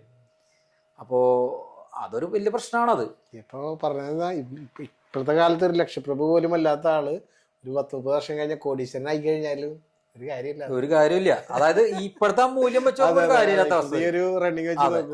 അതിന്റെ ഇടയ്ക്ക് ഇപ്പൊ പറഞ്ഞേ ഈ ഡെപ്റ്റ് അതുപോലെ ഇക്വിറ്റി കുറച്ച് ടെക്നിക്കൽ വേർഡ്സ് ഉപയോഗിച്ച്, പക്ഷെ ചിലപ്പോ നമ്മൾ ആദ്യം കേൾക്കുന്ന ആളുകൾക്ക് ചിലപ്പോൾ അത് മനസ്സിലാക്കിക്കൊള്ളണമെന്നില്ല. ഡെപ്റ്റ് എന്ന് പറഞ്ഞാല് നമ്മളിപ്പോ മ്യൂച്വൽ ഫണ്ടുകൾ തന്നെ എടുത്തു കഴിഞ്ഞാല് അതിൽ പലതരം മ്യൂച്വൽ ഫണ്ടുകളുണ്ട്. ഇതെല്ലാം നമുക്ക് ഇവിടെ പറയേണ്ട ആവശ്യമില്ല. അപ്പൊ അതിൽ തന്നെ ഈ ചില മ്യൂച്വൽ ഫണ്ട് കമ്പനി, ചിലതല്ല ഒരു ഇതെല്ലാവരും ഉണ്ട്, ഡെപ്റ്റ് ഇൻസ്ട്രുമെന്റ്സ് ഉണ്ട്. അതായത് ഇപ്പൊ എന്താ പറയാ, സർക്കാരിന്റെ കടപ്പത്രങ്ങൾ, അല്ലെങ്കിൽ പല കമ്പനികളുടെയും NCD, പിന്നെ ഗിൽറ്റ് ഫണ്ടുകൾ, അല്ലെങ്കിൽ ഇപ്പൊ റിസർവ് ബാങ്കിന്റെ തന്നെ ബോണ്ടുകൾ, അങ്ങനെ പല അങ്ങനത്തെ ഡെപ്റ്റ് ഇൻസ്ട്രുമെന്റ്സിൽ ഇൻവെസ്റ്റ് ചെയ്ത് പോകുന്നുണ്ട് അവര്. അപ്പൊ അതിനെന്താണ് ഒരു ഗുണം എന്ന് വെച്ച് കഴിഞ്ഞാൽ റിസ്ക് ഇത്തിരി കുറയും. ഇപ്പൊ മറ്റേന്ന് ഞാൻ നിങ്ങൾക്ക് അറിയാലോ, ഇപ്പൊ സ്റ്റോക്കിൽ ഇട്ട് കഴിഞ്ഞാൽ ഉദാഹരണത്തിന് അതിലുള്ള ആ മ്യൂച്വൽ ഫണ്ടിലുള്ള കുറച്ച് കമ്പനികൾ താഴ്ത്തേക്ക് പോകുന്ന കഴിഞ്ഞാൽ അതിന്റെ വാല്യൂ കുറയും. ഇതിലെന്ന് പറഞ്ഞു കഴിഞ്ഞാൽ ഒരു പരിധി കൂടുതൽ കുറയില്ല. പക്ഷെ ഇതിന്റെ പ്രശ്നം എന്ന് പറഞ്ഞാൽ റിട്ടേൺ കുറവായിരിക്കും. ഇപ്പോ ഒരുവിധം ഡെറ്റ് ഫണ്ടുകൾക്കൊക്കെ മാക്സിമം പോയി കഴിഞ്ഞാൽ 7%, 8% അതിൽ മേലെ ഒന്നും ഇയർലി കിട്ടില്ല. അപ്പോൾ അതാണ് അതിന്റെ ഒരു ലിമിറ്റ്. പക്ഷെ നമുക്ക് ഈ ഷോർട്ട് ടൈം ആയിട്ട് വരുന്ന ഗോളുകൾക്ക് ഒരു പരിധി കൂടുതൽ നമ്മൾ അതിലേക്കുള്ള പ്രൊപ്പോർഷൻ കൂട്ടണം. കാരണം നമുക്ക് ഇപ്പോൾ ഒരു വർഷം കഴിഞ്ഞിട്ട് ഇപ്പൊ സ്റ്റോക്ക് മാർക്കറ്റ് എന്ന് പറഞ്ഞാൽ ലോങ് റണ്ണിലായിരിക്കും മുകളിലേക്ക് നല്ലോണം പോകുക. അപ്പൊ അതുകൊണ്ട് തന്നെ നമ്മൾ ലോങ് റണ്ണിലേക്കുള്ള ഗോളുകളാണെന്നുണ്ടെങ്കിൽ ഈക്വിറ്റിയിലുള്ള നമ്മൾ കൂട്ടും മ്യൂച്വൽ ഫണ്ട്, എന്നിട്ട് ഡെപ്റ്റിൽ കുറയ്ക്കും. എന്നാൽ അതേസമയം ഷോർട്ട് ടൈം ഇപ്പൊ ഒരു വർഷത്തിനുള്ളിൽ വേണ്ട തുക അല്ലെങ്കിൽ 2 വർഷത്തിനുള്ളിൽ വേണ്ട തുക അതിലൊക്കെ നമ്മൾ ഡെപ്റ്റ് ഇൻസ്ട്രുമെന്റ്സിലേക്ക് കൂട്ടും. അപ്പൊ ഡെപ്റ്റ് ഇൻസ്ട്രുമെന്റ്സ് എന്ന് പറഞ്ഞാൽ ഇതാണ് സംഭവം. മെയിൻലി നമ്മൾ ഒരു എന്താ പറയാ പല പല കമ്പനികളുടെ കടപ്പത്രങ്ങൾ അല്ലെങ്കിൽ സർക്കാരിന്റെ തന്നെ കടപ്പത്രങ്ങൾ, ട്രഷറി ബില്ലുകൾ, അതിലേക്കൊക്കെ ഡെപ്പോസിറ്റ് ചെയ്ത് ഈ കമ്പനി തന്നെ ഡെപ്പോസിറ്റ് ചെയ്ത് പോകുന്ന ഒരു സ്കീമാണ് അത്. ഈക്വിറ്റി മ്യൂച്വൽ ഫണ്ട് എന്ന് പറഞ്ഞാൽ പ്യൂർലി ഈക്വിറ്റി ആയിരിക്കും. അത് പല പല കമ്പനികളുടെ സ്റ്റോക്കുകളാണ് അതിൽ മ്യൂച്വൽ ഫണ്ട് മാനേജർ വാങ്ങുക. അപ്പൊ അതിന്റെ ഒരു ഗുണം എന്ന് പറഞ്ഞാൽ ഒരു നമുക്കൊരു 5 വർഷം അല്ലെങ്കിൽ 10 വർഷം അല്ലെങ്കിൽ 15 വർഷത്തിന് മുകളിൽ വേണ്ട ഗോളുകളൊക്കെ ആണെന്നുണ്ടെങ്കിൽ അതിൽ നമ്മൾ കൂട്ടിക്കഴിഞ്ഞ് കഴിഞ്ഞാൽ നമുക്കത് ലോങ് റണ്ണിൽ ഗുണം ചെയ്യും. ഈ കണക്കിനൊക്കെ പോവുകയാണെന്നുണ്ടെങ്കിൽ ഇങ്ങനത്തെ ഈ ഒരു ഡെപ്പോസിറ്റും ഇങ്ങനത്തെ നിക്ഷേപ പദ്ധതിക്കായിട്ട് പോവുകയാണെന്നുണ്ടെങ്കിൽ ഫ്യൂച്ചറിൽ നമുക്ക് എത്ര ഇൻകം പ്രതീക്ഷിക്കാൻ പറ്റും? ഇതിൽ ഇൻകം എന്ന് പറയുമ്പോൾ നമുക്ക് ഇതിൽ നിന്നുള്ള റിട്ടേൺ എന്ന് പറഞ്ഞു കഴിഞ്ഞാൽ ഇപ്പം നമ്മളിപ്പോൾ ഈക്വിറ്റി മ്യൂച്വൽ ഫണ്ട്സ് ഒക്കെ ആണെന്നുണ്ടെങ്കിൽ ഇപ്പം നിഫ്റ്റിയുടെ ഇതേവരെയുള്ള ചരിത്രം വെച്ച് ഞാൻ നേരത്തെ പറഞ്ഞല്ലോ, നമ്മൾ ഒരു 12% നമുക്ക് ലോങ് റണ്ണിൽ പ്രതീക്ഷിക്കാം. അപ്പോൾ ഇപ്പോൾ ഒരു നല്ലൊരു മ്യൂച്വൽ ഫണ്ടൊക്കെ ആണെന്നുണ്ടെങ്കിൽ നമ്മൾ ഇപ്പോൾ ഒരു 5 വർഷത്തിന് മുകളിലൊക്കെ ഉള്ള ഒരു കാലാവധിയിലുള്ള മ്യൂച്വൽ ഫണ്ടുകൾ നമ്മൾ ചെയ്തു പോവുകയാണെന്നുണ്ടെങ്കിൽ നമുക്ക് ഇതിൽ മുകളിലേക്കും താഴ്ത്തിയൊക്കെ പോകും. നമ്മൾ അത് ഷോർട്ട് ടൈമിൽ ഞാൻ പറഞ്ഞു കഴിഞ്ഞാൽ ലോങ് റണ്ണിലാണെന്നുണ്ടെങ്കിൽ നമുക്കൊരു ഇപ്പോഴത്തെ ഒരു സിറ്റുവേഷനിൽ നമുക്കൊരു 12 to 15% നമുക്ക് പ്രതീക്ഷിക്കാം. എങ്കിൽ കൂടെ നമുക്ക് ഇത്തിരി റിസ്ക് കുറയ്ക്കാൻ വേണ്ടി നമുക്കൊരു 12% എന്നുള്ള നിലയിൽ കണക്കാക്കി പോയത്. ഇതിലെന്താണ് ഒരു പ്രത്യേകത എന്ന് വെച്ചാൽ ഇതിൽ കോമ്പൗണ്ടിങ് ആണ് മ്യൂച്വൽ ഫണ്ടിന്റെ ഏറ്റവും വലിയൊരു ആകർഷണീയത എന്ന് പറയുന്നത്. അത് ഇപ്പോൾ ഉദാഹരണത്തിന് നമ്മളിപ്പോൾ ഈ വർഷം നമ്മളിപ്പോൾ ഒരു 10,000 രൂപ ഇട്ടു വയ്ക്കുക, 10,000 രൂപ മാത്രം നമ്മൾ നിക്ഷേപിച്ചിട്ടുള്ളൂ. അപ്പോൾ അതിനിപ്പോൾ നമുക്ക് ഈ വർഷം 12% കിട്ടിയെന്ന് വയ്ക്കുക, റിട്ടേൺ കിട്ടിയെന്ന് വയ്ക്കുക. അപ്പോൾ സ്വാഭാവികമായിട്ട് അത് അടുത്ത വർഷം എന്ന് പറഞ്ഞാൽ ഈ ഒരു എമൗണ്ടിന്റെ ഒരു ലംസം ഇട്ടാൽ 10,000ന്റെ കൂടെ അതിന് എത്രയാണോ 12% റിട്ടേൺ കിട്ടുന്നത് വെച്ചാൽ ആ റിട്ടേണും കൂടി കൂടിയിട്ടായിരിക്കും അടുത്ത വർഷം ഉണ്ടാവുക എമൗണ്ട്. പിന്നത്തെ വർഷം നമുക്ക് ആ 10,000ന് മുകളിലല്ല റിട്ടേൺ കിട്ടാൻ പോണത്. ഈ 10,000 പ്ലസ് അതിന് എത്രയാണോ നമുക്ക് 12 ഞാൻ ഒരു ഉദാഹരണം പറഞ്ഞു എത്രയാണോ കിട്ടുന്നത് അതും കൂടി ആയിരിക്കും കോമ്പൗണ്ട് ചെയ്ത് പോകാം. അപ്പൊ ഒന്നാമത്തെ വർഷം നിക്ഷേപിച്ച തുകയായിരിക്കില്ല പിന്നത്തെ വർഷങ്ങളിൽ വളർന്നു പോകാം. അത് അതിന്റെ എത്ര റിട്ടേൺ കിട്ടുന്ന അനുസരിച്ച് ആ എമൗണ്ട് പ്ലസ് അത് കോമ്പൗണ്ട് ചെയ്ത് പോകും. കാൽക്കുലേഷൻ വരുന്നത് അതാണ് അതിന്റെ ഒരു ആകർഷണീയത. നമ്മളിപ്പോ ഒരു വെറും ഒരു 100 രൂപ ഇട്ടിട്ട് ആ 100 രൂപയ്ക്ക് അല്ല ഇപ്പൊ ബാങ്കിൽ എന്നൊക്കെ പറഞ്ഞു കഴിഞ്ഞാൽ നമുക്ക് ആ ഒരു പ്രിൻസിപ്പൽ എമൗണ്ടിനായിരിക്കും നമുക്ക് ഇൻട്രസ്റ്റ് എല്ലാ വർഷം കിട്ടിപ്പോകാം. അതിന് പകരം ആ പ്രിൻസിപ്പൽ എമൗണ്ട് പ്ലസ് അതിന് കിട്ടുന്ന റിട്ടേൺ പ്ലസ് അതിന്റെ ഓരോ വർഷം കോമ്പൗണ്ട് ചെയ്ത് മുകളിലേക്ക് പോകും. അപ്പൊ അങ്ങനെ വരുമ്പോഴാണ് നമുക്കത് ലോങ് റണ്ണിൽ നല്ല രീതിയിൽ ഗുണം ചെയ്യുന്നത്. എപ്പോഴും ഏറ്റവും ബെറ്റർ എന്ന് പറഞ്ഞു കഴിഞ്ഞാല് ആ ഒരു ലോങ് ടേം കണ്ടിട്ടുള്ള ഒരു ഇൻവെസ്റ്റ്മെന്റ് തന്നെ ആയിരിക്കും നല്ലതെന്നുള്ളത്. വേറെ ഒരു കാര്യം ഇല്ല എന്നുണ്ടെങ്കിൽ അതെ ഞാൻ പറഞ്ഞ ഒരു പോയിന്റ്. അതെ, നമുക്ക് മനുഷ്യരാണ് ആവശ്യങ്ങൾ ഒന്നിക്ക് മേലെ ഒന്നായിട്ട് വന്നുകൊണ്ടിരിക്കും. അതൊന്നുമില്ല എന്നുണ്ടെങ്കിൽ ഇനിയിപ്പോ ഉണ്ടെങ്കിൽ തന്നെ ഇതിലേക്ക് മാത്രമായിട്ട് ഫോക്കസ് ചെയ്തിട്ട് കുറച്ച് എമൗണ്ട് നമ്മൾ ഇൻവെസ്റ്റ് ചെയ്യുകയാണെന്നുണ്ടെങ്കിൽ ഇറ്റ് വിൽ ബി ഗുഡ്. അല്ല, അതിനൊരു എളുപ്പവഴിയല്ല. അതിനൊരു വഴി എന്താന്ന് വെച്ചാൽ നമ്മൾ ഞാൻ നേരത്തെ പറഞ്ഞല്ലോ, എത്ര നേരത്തെ തുടങ്ങാന്ന് പറഞ്ഞല്ലോ. അപ്പൊ നമ്മളിപ്പോ ഒരു 20 വയസ്സൊക്കെ കഴിഞ്ഞ് ഒരു 25ാമത്തെ വയസ്സിൽ ജോലിക്ക് കയറി നിൽക്കുക. അപ്പൊ നമ്മൾ ആ ടൈമിൽ തുടങ്ങുകയാണ് നമ്മൾ നിക്ഷേപം. നമ്മളെ കൊണ്ട് പറ്റാവുന്ന കാരണം നമുക്ക് 25ാമത്തെ വയസ്സിൽ എടുക്കാൻ പറ്റുന്ന റിസ്ക് എന്ന് പറഞ്ഞാൽ വളരെ കൂടുതലായിരിക്കും. കാരണം ആ സമയത്ത് വലിയ ബാധ്യതകൾ ഉണ്ടായിക്കൊള്ളുന്നില്ല. ചിലപ്പോൾ പ്രത്യേകിച്ച് കല്യാണം കഴിയാത്ത ആളാണെന്നുണ്ടെങ്കിൽ കുഴപ്പമുണ്ടാവില്ല. അപ്പോൾ അവിടെ നിന്ന് നമ്മൾ 25ാമത്തെ വയസ്സിൽ തുടങ്ങി നമ്മളെ കൊണ്ട് പറ്റാവുന്ന നല്ല അഗ്രസീവായിട്ട് നമ്മൾ നിക്ഷേപിച്ചു പോകുന്നു. ഇപ്പം നമുക്ക് 30ാമത്തെ വയസ്സിലൊരു കല്യാണം കഴിക്കാമെന്ന് വിചാരിക്കുക. അപ്പം നമ്മൾ അതിലേക്ക് ഈ എമൗണ്ട് മുഴുവൻ എടുക്കാണ്ട് നമ്മുടെ ആവശ്യത്തിന് വേണ്ടിയുള്ള മാത്രം എടുത്തു കഴിഞ്ഞാൽ അതങ്ങ് വളർന്നുകൊണ്ടിരിക്കും ബാക്കിയുള്ള എമൗണ്ട്. അപ്പം നമ്മൾ ചെറിയ എമൗണ്ട് എടുത്ത് പോയി കഴിഞ്ഞാൽ വലിയ പ്രശ്നം വരില്ല. പക്ഷെ ഇത് ഒറ്റയടിക്കൊക്കെ എടുക്കാൻ നോക്കുമ്പോഴാണ് ഈ പ്രശ്നം വരുന്നത്. ഇല്ലെങ്കിൽ അതങ്ങനെ പൊക്കോളും അങ്ങോട്ട്. കുറച്ചുകൂടി മുൻപ് തുടങ്ങണ്ടായിരുന്നു. അതെ, എന്നാലോ നിങ്ങൾ വൈകിട്ടില്ല. അല്ല, ഇതിന്റെ ഒരു പ്രത്യേകത എന്ന് പറഞ്ഞാല് എന്ന് തുടങ്ങാന്നുള്ള പലരും ചോദിക്കുന്ന ചോദ്യമാണിത്. എപ്പോഴാണ് ഇത് തുടങ്ങാനായിട്ട് ഏറ്റവും നല്ല സമയം എന്ന് പറയുന്നത്? അപ്പൊ അതിന് ഉത്തരം എന്ന് പറഞ്ഞാല് ഇന്നലെ എന്നുള്ളതിനുള്ള ഉത്തരം. നമുക്ക് ഇന്നലെ തുടങ്ങാൻ പറ്റാത്തതുകൊണ്ട് ഇന്ന് തുടങ്ങാം. അതെ, അതാണ് അതിന്റെ ഒരു ഉത്തരം ഉള്ളത്. എത്രയും പെട്ടെന്ന് തുടങ്ങിയോ അത്രയും നല്ലത്. അതെ, നാളേക്ക് മാറ്റി വയ്ക്കാതിരിക്കുക. ഇപ്പൊ ഇതിന് ഏറ്റവും നല്ലൊരു മോഡ് മ്യൂച്വൽ ഫണ്ടാണെന്ന് പറഞ്ഞു. ഇതിൽ മ്യൂച്വൽ ഫണ്ടുകൾ ഒരുപാടുണ്ട്. അപ്പൊ നല്ലൊരു മ്യൂച്വൽ ഫണ്ട് നമുക്ക് എങ്ങനെയാണ് കണ്ടെത്താൻ പറ്റുക? ഇതില് മ്യൂച്വൽ ഫണ്ട് ഞാൻ ഒരു വഴി മാത്രമാണ് പറഞ്ഞത്. ഇപ്പൊ അത്യാവശ്യം മാർക്കറ്റിനെ കുറിച്ച് പഠിക്കാനും അല്ലെ സ്റ്റോക്കുകളെ വിലയിരുത്താനും ഒക്കെ ഉള്ള കഴിവുള്ള ആൾക്കാണെന്നുണ്ടെങ്കിൽ ഡയറക്റ്റ് സ്റ്റോക്കിൽ നിക്ഷേപിച്ചു പോകാം. പക്ഷെ അതെന്താ പ്രശ്നം എന്ന് വെച്ച് കഴിഞ്ഞാല് അത് നമ്മൾ കുറച്ച് സമയം ചെലവാക്കണം. പിന്നെ അത്യാവശ്യം ഒരു വിവരം വേണം സ്റ്റോക്ക് മാർക്കറ്റിനെ പറ്റി. പിന്നെ കമ്പനികളെ നമ്മൾ സ്ഥിരമായിട്ട് ഫോളോ ചെയ്യേണ്ടി വരും. റിസ്ക് എലമെന്റ് കൂടുതലാണ്. അതെ, കാരണം നമ്മൾ ഒറ്റ സ്റ്റോക്ക് ആകുമ്പോൾ പറഞ്ഞാൽ അത് ചിലപ്പോൾ എന്തെങ്കിലും ന്യൂസിന്റെ പുറത്തായിരിക്കും, ചിലപ്പോൾ താഴ്ത്തേക്ക് പോരാ, പിന്നെ ചിലപ്പോൾ മുകളിലേക്ക് കയറില്ല എന്ന് വരാം. അപ്പൊ നമ്മൾ ആ കമ്പനികളെ കൃത്യമായിട്ട് ഫോളോ ചെയ്യേണ്ടതുണ്ട്. അപ്പൊ അതുകൊണ്ട് തന്നെ അതിന് സമയമില്ലാത്തവർ അല്ലെങ്കിൽ അതിനെ പറ്റി പഠിക്കാനായിട്ട് താല്പര്യമില്ലാത്തവർ അല്ലെങ്കിൽ വലിയൊരു ഐഡിയ ഇല്ലാത്ത ആൾക്കാർ അതിന്റെ പിന്നാലെ പോകണമെന്നില്ല. അപ്പൊ നമുക്ക് വേണ്ടിയിട്ട് ഒരു മാനേജർ ഇരിക്കുന്നുണ്ട് മ്യൂച്വൽ ഫണ്ടൊക്കെ ആകുമ്പോൾ. ഇതിനെപ്പറ്റി പിടിപാടുള്ള ഒരാൾ, അല്ലെങ്കിൽ മാർക്കറ്റിന് 24 മണിക്കൂർ ഫോളോ ചെയ്യുന്ന ഒരാൾ ഇരിക്കുന്നുണ്ട്. അപ്പൊ അയാൾ നമുക്ക് വേണ്ടി പണിയെടുക്കുന്നുണ്ട്. പിന്നെ ഒരാൾ നമുക്ക് വേണ്ടി പണിയെടുക്കാൻ ഇരിക്കുന്നുണ്ടെങ്കിൽ പിന്നെ നമ്മളുടെ സമയം അതിന് വേണ്ടി ചെലവാക്കേണ്ട ആവശ്യമില്ലല്ലോ, നമുക്ക് അതിനെപ്പറ്റി ഐഡിയ ഇല്ലെങ്കിൽ. അപ്പൊ അതുകൊണ്ട് തന്നെ ഇതില് നല്ല മ്യൂച്വൽ ഫണ്ട്, ചീത്ത മ്യൂച്വൽ ഫണ്ട് എന്നൊന്നുമില്ല. നമ്മൾ നമ്മളുടെ ഗോളിനനുസരിച്ച്, അല്ലെങ്കിൽ നമ്മൾക്ക് എന്താണ് ആവശ്യം അതിനനുസരിച്ച് മ്യൂച്വൽ ഫണ്ട് തിരഞ്ഞെടുക്കുക എന്നുള്ളതാണ് ഇതിൽ. അപ്പൊ സ്റ്റോക്ക് തിരഞ്ഞെടുക്കാൻ അറിയാത്ത ആൾക്കാർ മ്യൂച്വൽ ഫണ്ടിന്റെ പിന്നാലെ പോകാം. അപ്പൊ ഇതിലിപ്പോ നല്ല മ്യൂച്വൽ ഫണ്ട് എന്ന് പറഞ്ഞു കഴിഞ്ഞാൽ നമ്മൾ വലിയൊരു റിസ്ക് ഒന്നും എടുക്കാത്ത ഒരാളാണെന്നുണ്ടെങ്കിൽ, ഇപ്പോഴത്തെ ഒരു പ്രശ്നം എന്ന് പറഞ്ഞാൽ അധികം ആൾക്കാർ മാർക്കറ്റിൽ ഇപ്പൊ നിലവിൽ നല്ല രീതിയിൽ മുന്നോട്ട് പോയിക്കൊണ്ടിരിക്കുന്ന മ്യൂച്വൽ ഫണ്ടിലൊക്കെ ചറപറാന്ന് പറഞ്ഞ് പൈസ ഇടാണ്. അപ്പൊ ഇന്നും കൂടി ന്യൂസ് വന്നിട്ടുണ്ട്. ഇപ്പൊ ഈ മാസം ഓരോ മാസം മ്യൂച്വൽ ഫണ്ടിലേക്കുള്ള ഇൻഫ്ലോ ഭയങ്കരമായിട്ട് കൂടിക്കൊണ്ടിരിക്കുകയാണ്. ഇന്നിപ്പോ വന്നിട്ടുണ്ട്, ഞാനിപ്പോ കുറച്ചു നേരം മുന്നേ നോക്കിയപ്പോ ന്യൂസ് കണ്ടിരുന്നു ഈ മാസം കൂടിയിട്ടുണ്ടെന്ന് പറഞ്ഞു. അപ്പോ ബേസിക്കലി ഒരു നോർമൽ ആയിട്ടുള്ള ഒരാളെ സംബന്ധിച്ചാണെന്നുണ്ടെങ്കിൽ ഒരു 4-5 മ്യൂച്വൽ ഫണ്ടിന്റെ ആവശ്യമുള്ളൂ ശരിക്കും. ഇനിയിപ്പോ അതിൽ തന്നെ നമുക്ക് ഇപ്പൊ ഇത് പല കാറ്റഗറി ഉണ്ട്, കാറ്റഗറി കുറെ ഉണ്ട്. നമ്മളിപ്പോ നോർമലി നോക്കുകയാണെന്നുണ്ടെങ്കിൽ തന്നെ ഒരു 4-5 ടൈപ്പായിട്ട് നമുക്ക് തരംതിരിക്കാം. അതിൽ തന്നെ നമുക്ക് ഇൻഡെക്സ് ഫണ്ടുകളുണ്ട്.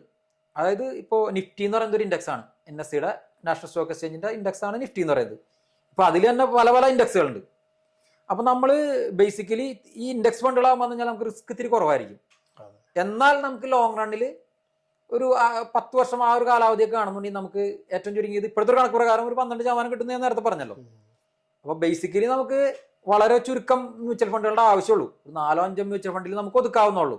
പറയേണ്ട ഈ സാധാരണക്കാരെ സംബന്ധിച്ചിടത്തോളം ഒരു മുഖ്യമായിട്ടുള്ള ഒരു 4-5 മ്യൂച്വൽ ഫണ്ട് ഉണ്ട് നമുക്ക് പറയാം. ഏതൊക്കെയായിരുന്നു അത് ഈ 4-5 മ്യൂച്വൽ ഫണ്ട് എന്ന് പറഞ്ഞത്? ഈ 4-5 മ്യൂച്വൽ ഫണ്ടുകൾ എന്നല്ല ഞാൻ പറഞ്ഞത്. മ്യൂച്വൽ ഫണ്ടുകൾ കുറെ ഉണ്ട്. സാധാരണക്കാരനെ സംബന്ധിച്ചൊരു 4-5 എണ്ണത്തിന്റെ ആവശ്യമുള്ളൂ. പക്ഷെ ഇപ്പോഴത്തെ പ്രശ്നം എന്ന് വെച്ചാൽ ആൾക്കാർ ഒരേ കാറ്റഗറിയിൽ തന്നെയുള്ള 2-3 ഒക്കെ ചെയ്തു പോകാണ്. അതിന്റെ ആവശ്യമില്ല നമുക്ക് ശരിക്കും. നമുക്കിപ്പോ ഒരു ബേസിക്കലി ഇതൊരു അഡ്വൈസോ അല്ലെങ്കിൽ വേറെ ഒന്നുമല്ല, ഞാൻ പറഞ്ഞു ബേസിക്കലി നമുക്ക് ഒരു 4-5. ഉദാഹരണത്തിന് ഇപ്പോ ഒരു നിഫ്റ്റി 100 ഇൻഡെക്സ് ഫണ്ട്, അതായത് ഇന്ത്യയിലെ ടോപ്പ് 100 കമ്പനികളുടെ ഒരു ഇൻഡെക്സ് ഉണ്ടാക്കിയിട്ട് അതിലാണ് അത് നിക്ഷേപിച്ചു പോണത്. അപ്പൊ അതില് ചിലപ്പോൾ 1-2 കമ്പനികളൊക്കെ താഴ്ത്തിക്ക് വന്നേക്കാം. പക്ഷെ ഇതെല്ലാം കൂടി ഒരുമിച്ച് താഴ്ത്തിക്ക് പോരില്ല. അപ്പൊ അതുകൊണ്ട് തന്നെ റിസ്ക് ഇത്തിരി കുറവാണ്. എങ്കിൽ കൂടെ നമുക്ക് ലോങ് റണ്ണിൽ നല്ലൊരു റിട്ടേൺ അതിൽ നിന്ന് പ്രതീക്ഷിക്കാം. ഇപ്പൊ നിഫ്റ്റി ഇപ്പൊ ഞാനൊരു 4 കമ്പനിയുടെ പേര് പറയാണ്ട് ഒരു 4 സെഗ്രിഗേറ്റ് ചെയ്ത് പറയാം. ഒരു നിഫ്റ്റി 100 ഇൻഡെക്സ് ഫണ്ട് ആർക്കും തുടങ്ങാവുന്നുള്ളൂ.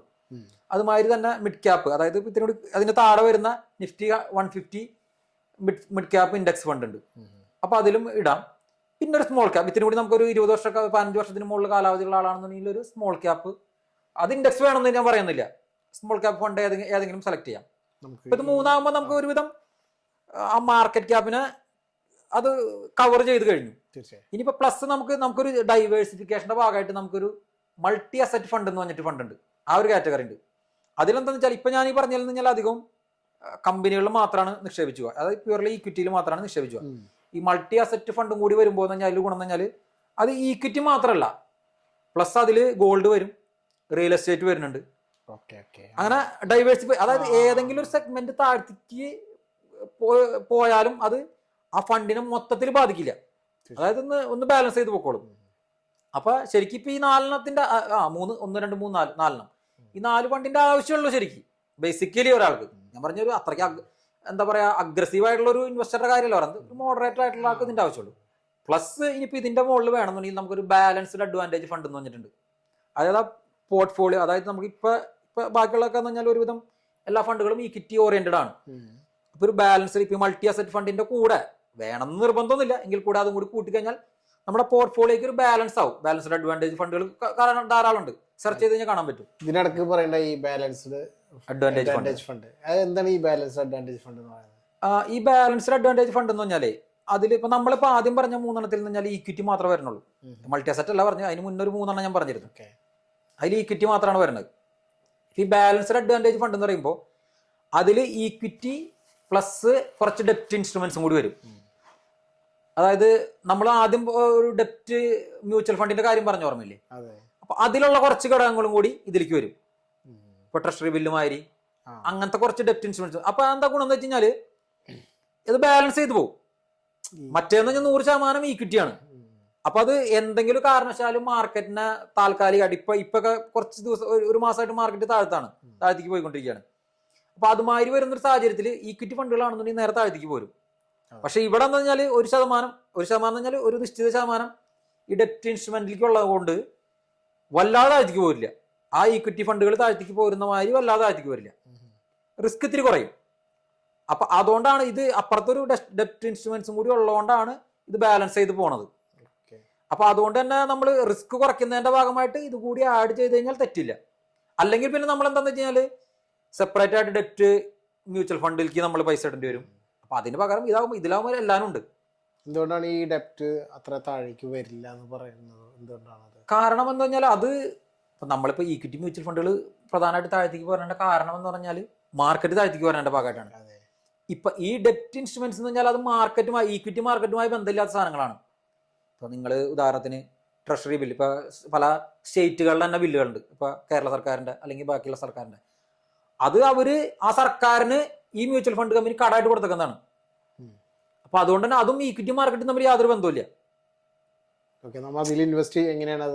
അപ്പൊ അത് ഞാൻ പറഞ്ഞു. ഇപ്പൊ നമ്മളിപ്പോ ബാങ്കിൽ നമ്മളിപ്പോ FD ഇട്ടുണ്ടെന്നേക്കാം, ഒരു 1 ലക്ഷം രൂപ ഉദാഹരണം ഞാൻ പറയുന്നത്. ബാങ്കിൽ ഒരു 1 ലക്ഷം രൂപ FD ഇട്ടുണ്ടെന്നേക്കാം. നമുക്കിപ്പോ ഈ ഈക്വിറ്റി മാർക്കറ്റ് താഴത്തേക്ക് പോന്നു കഴിഞ്ഞാൽ അവിടെ പലിശ കുറയോ? ഇല്ല. അതുമാതിരി തന്നെ. കാരണം ഇത് കൊടുക്കുന്ന പറഞ്ഞാല് കടമായിട്ടാണ് കൊടുക്കുന്നത് പല പല സ്ഥാപനങ്ങൾക്ക്, അല്ലെങ്കിൽ അത്രയ്ക്ക് വിശ്വസിച്ച് കൊടുക്കാൻ പറ്റാവുന്ന സ്ഥാപനങ്ങൾക്ക്, അല്ലെങ്കിൽ അത്രയ്ക്ക് ടോപ്പ് കമ്പനികൾക്കാണ് ഇവർ കടം കൊടുക്കുന്നത്. അപ്പൊ ആ മാർക്കറ്റ് താഴത്തേക്ക് വീണു പറഞ്ഞ് അവര് ആ പൈസ മുടക്കാൻ പോണില്ല. അത് നമ്മൾ യാതൊരു ബന്ധവുമില്ല. അതാണ് സംഭവം.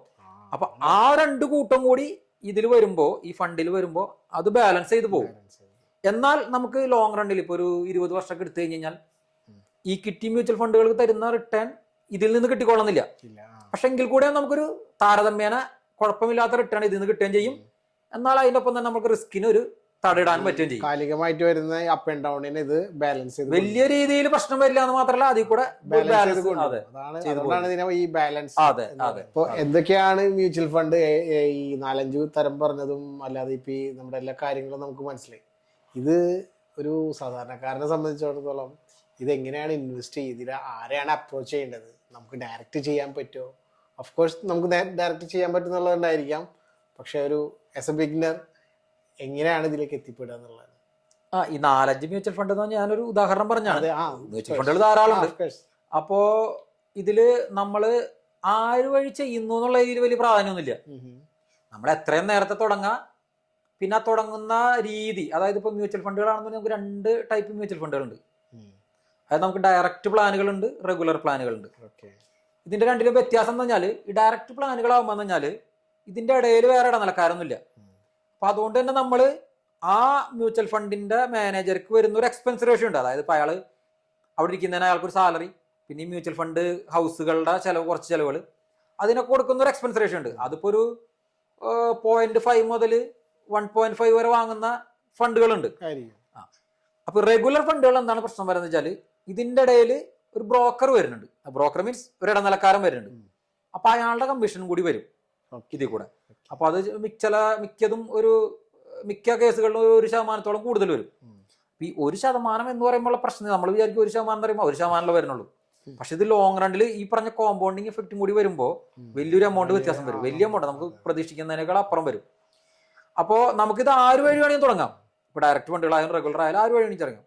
ഇപ്പൊ ബ്രോക്കർ വേണമെങ്കിൽ, ഇപ്പോൾ നമുക്കൊരു ഡിമാറ്റ് അക്കൗണ്ട് ഉണ്ടെന്നുണ്ടെങ്കിൽ ഒട്ടുമിക്ക ബ്രോക്കർമാരും ഈ ഡയറക്റ്റ് ഫണ്ടുകൾ തരുന്നുണ്ട്. അപ്പൊ നമ്മൾ ആകെ എക്സ്പെൻസ് റേഷ്യോ കൊടുക്കേണ്ട പ്രശ്നം മാത്രം വരണുള്ളൂ.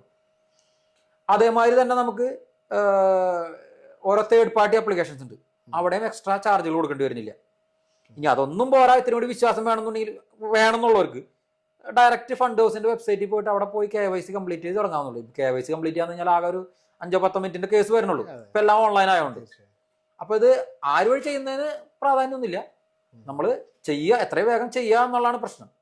പിന്നെ ഇതിൽ ഞാൻ പറഞ്ഞല്ലോ, ഇപ്പൊ നമുക്ക് ഇപ്പോൾ റെഗുലർ ഫണ്ട്, ഡയറക്റ്റ് ഫണ്ട്, നമുക്ക് റെഗുലർ ഫണ്ട് നമ്മളങ്ങനെ തരം താഴ്ത്തി പറയല്ല. ഇപ്പൊ ചില മ്യൂച്വൽ ഫണ്ട് ഡിസ്ട്രിബ്യൂട്ടർമാരൊക്കെ ഉണ്ട്. അപ്പൊ അവരെങ്ങനെയാന്ന് വെച്ച് കഴിഞ്ഞാല്, നമ്മളിപ്പോ അവർ വഴി തുടങ്ങിക്കഴിഞ്ഞാൽ, എല്ലാവരും അല്ല, ചില ആൾക്കാർ അവര് കൃത്യമായിട്ട് വിലയിരുത്തും ഓരോ ഫണ്ട്. ഇപ്പൊ നമ്മളിപ്പോ 4 ഫണ്ട്, അവർ പറഞ്ഞ 4 ഫണ്ടുകൾ നമ്മൾ തുടങ്ങി.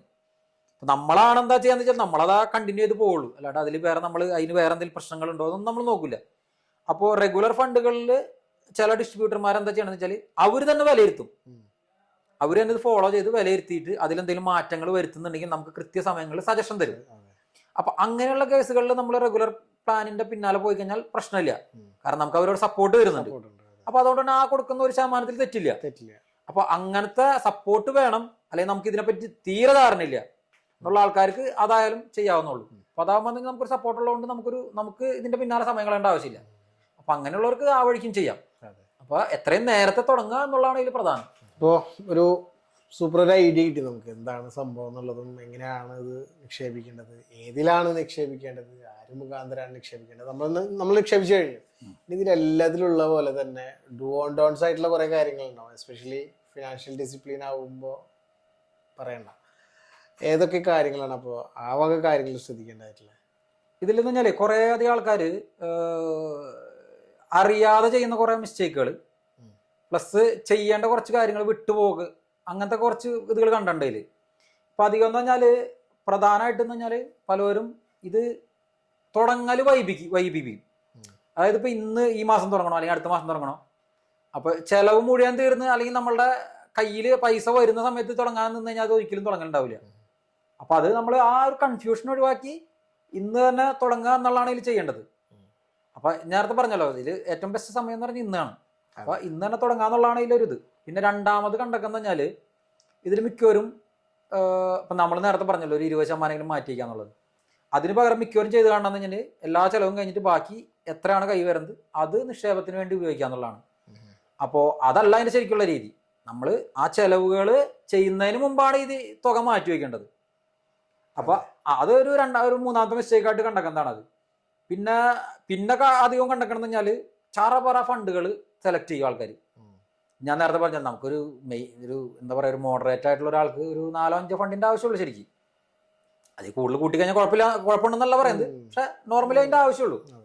അപ്പൊ മിക്കവരും ഇപ്പൊ ഈ മാർക്കറ്റ് ക്യാപ്പിന്റെ ഒരു വ്യത്യാസം നോക്കാതെ ഒരേ ഇതിലുള്ള തന്നെ ഒരേ രീതിയിലുള്ള ഫണ്ടിൽ തന്നെ കണ്ടമാനം ഫണ്ടുകൾ സെലക്ട് ചെയ്തിട്ട് അതിൽ നിക്ഷേപിച്ചു പോണ ഒരു ഇതുണ്ട്.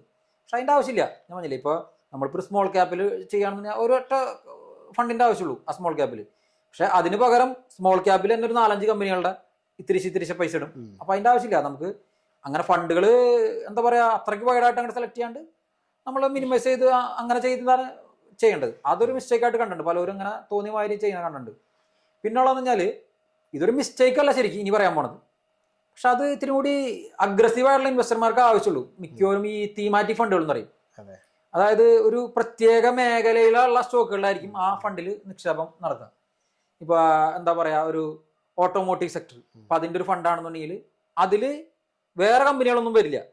അതിൽ ആ ഓട്ടോമൊബൈൽ ഇൻഡസ്ട്രിയുമായി ബന്ധപ്പെട്ട കമ്പനികൾ മാത്രമേ ഉണ്ടാവുള്ളൂ. അപ്പൊ അതിന്റെ ഒരു ഗുണവും ദോഷം എന്ന് പറഞ്ഞു കഴിഞ്ഞാല് ഇപ്പൊ ഹൈ റിസ്കി ആയിരിക്കും, എന്നാൽ ഹൈ റിവാർഡും കിട്ടും. അതായത് ആ ഒരു മേഖല ഇപ്പൊ സർക്കാർ തന്നെ എന്തെങ്കിലും ആ ഒരു മേഖലയ്ക്ക് ഒരു പാക്കേജ് വെച്ചു, അല്ലെങ്കിൽ അങ്ങനെ എന്തെങ്കിലും ഒരു സർക്കാരിന്റെ ഒരു നയം വന്നു കഴിഞ്ഞാൽ അപ്പൊ ആ ഫണ്ട് കണ്ടമാനം മുകളിലേക്ക് പോകും, നമുക്ക് നല്ല റിട്ടേൺ തരും. പക്ഷെ അതേമാതിരി തന്നെ എന്തെങ്കിലും ആ ഒരു പ്രത്യേക മേഖലയുമായി ബന്ധിക്കുന്ന പോലെ ടാക്സിന്റെയോ അല്ലെങ്കിൽ വേറെ എന്തെങ്കിലും വല്ല ഒരു പോളിസിയിൽ എന്തെങ്കിലും മാറ്റം വന്നു കഴിഞ്ഞാൽ അത് താഴത്തേക്ക് പോകാനുള്ള ഒരു സാധ്യതയുണ്ട്. അപ്പൊ അത്രയ്ക്ക് അഗ്രസീവ് അല്ലാത്ത ആൾക്കാർ ഇതുമാതിരി തീമാറ്റിക് ഫണ്ടുകളിൽ നിന്ന് ഒഴിഞ്ഞിക്കുക എന്നുള്ളതാണ് ചെയ്യേണ്ടത്. എന്ന് വെച്ചാൽ അതിൽ നിക്ഷേപിക്കേണ്ടെന്നല്ല പറയുന്നത്. പിന്നെ കണ്ടെക്കണം എന്ന് പറഞ്ഞാൽ അധികം ആൾക്കാർ ചെയ്യുന്ന കഴിഞ്ഞാൽ ഗൂഗിളിൽ പോയിട്ട് സെർച്ച് ചെയ്യും. ഗൂഗിളിൽ പോയിട്ട് ഏതാണ് നല്ല ഫണ്ട് സെലക്ട് ചെയ്യും. സെർച്ച് ചെയ്യുമ്പോൾ അപ്പൊ അതിൽ കുറച്ച് ഫണ്ടുകൾ കാണിക്കും. അതാണ് ഏറ്റവും നല്ല ഫണ്ടുകൾ എന്നുള്ളതിൽ അതിൽ കൊണ്ടിടും. പക്ഷെ നമ്മൾ അങ്ങനെയല്ല ഒരു ഫണ്ട് സെലക്ട് ചെയ്യേണ്ടത്. ഞാൻ നേരത്തെ പറഞ്ഞു നമ്മളുടെ ഗോളും പിന്നെ ഫണ്ടിന്റെ വേറെ കുറച്ച് കാര്യങ്ങളൊക്കെ നോക്കിയിട്ടാണ് ചെയ്യേണ്ടത്. തീർച്ചയായിട്ടും ഗൂഗിളിൽ നല്ല റേറ്റിംഗ് ഉള്ള ഫണ്ടുകൾ കാണിക്കും, അതില്ല എന്നല്ല പറയുന്നത്. പക്ഷെ അതായിരിക്കരുത് ഒരു ഫണ്ട് തിരഞ്ഞെടുക്കാനുള്ള മാനദണ്ഡം. അപ്പൊ അതിൽ ഈ ഗൂഗിളിൽ കാണിക്കുമ്പോൾ പ്രശ്നം എന്ന് വെച്ചാൽ അതിൽ ഇപ്പൊ ഒരു കഴിഞ്ഞൊരു 5 വർഷത്തെ അല്ലെങ്കിൽ കഴിഞ്ഞൊരു 3 വർഷത്തെ അല്ലെങ്കിൽ കഴിഞ്ഞൊരു 1 വർഷത്തെ ഒക്കെ അതിന്റെ ഒരു മാനദണ്ഡത്തിലായിരിക്കും അല്ല ആ ടൈമിൽ ഏറ്റവും കൂടുതൽ റിട്ടേൺ നൽകിയ ഫണ്ടുകളായിരിക്കും കാണിക്കുക. എന്ന് വെച്ച് കഴിഞ്ഞൊരു വർഷം നല്ല രീതിയിൽ പോയി കഴിഞ്ഞ ഫണ്ട് ഇനിയിപ്പോ അടുത്ത വർഷം നല്ല രീതിയിൽ പെർഫോം ചെയ്തോളണം നിർബന്ധമൊന്നുമില്ല.